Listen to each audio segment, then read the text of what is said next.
Good day mga boss! Welcome to JM Vlogs! Come and join us!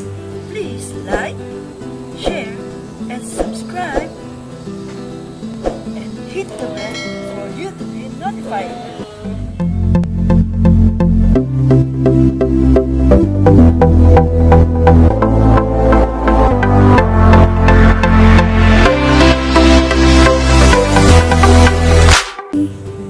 JM Vlogs!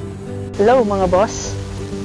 Marami kasi nagtatanong kung kaya ba ng mga 5 flat, 5-1 i-drive itong X-Max. Ako, ang height ko is 5 flat. Pag walang sapatos. Kaya ang tip ko, number 1, syempre, hindi namin takong ng sapatos ko. Siguro mga ilang inches din to, 1.5 inches na shoes. And isa pang tip ko is ang paggamit ng flat seat. Malaking bagay siya para sa kumpiyansa ng isang rider na abot ng magkabila ang paa. So kayang-kaya naman i-drive, i-maneuver itong X-Max. Okay, ito po mga boss ay naka-side stand, no? Sa sampang ko. Alright, hindi po siya naka-center stand. Wow! Abot na. Ito. So, dalawang paa. Alright mga boss, sa flat seat, abot ko po siya magkabila. Ito nga lang. Sa stock po kasi, mas mahirap makatipto ng dalawang paa. So, ang sa stock is tipto ako, isang paa lang. So, dito sa flat seat, makalaking bagay para sa mga 5 na kagaya, 5-1 na kagaya ko is naka-flat seat. Naway, mag-inspirasyon po ako sa mga nagnanais gumamit ng Yamaha X-Max. Yun naman po, lakasan po din yung loob. Siyempre, pag basta bumili ka ng isang motorsiklo at alam mo naman na mag-e-enjoy ka, is magagawa mo po talaga ng paraan.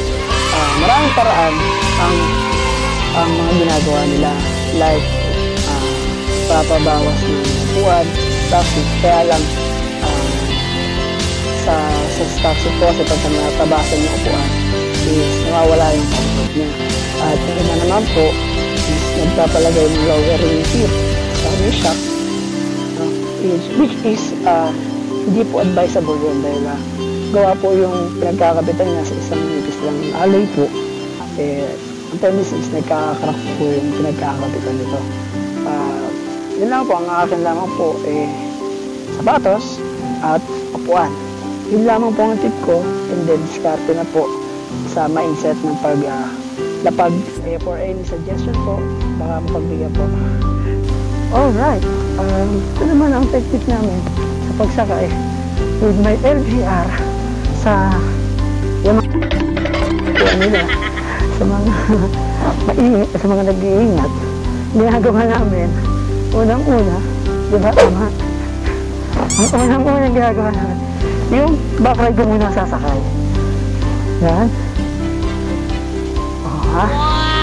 Then, next is ako na.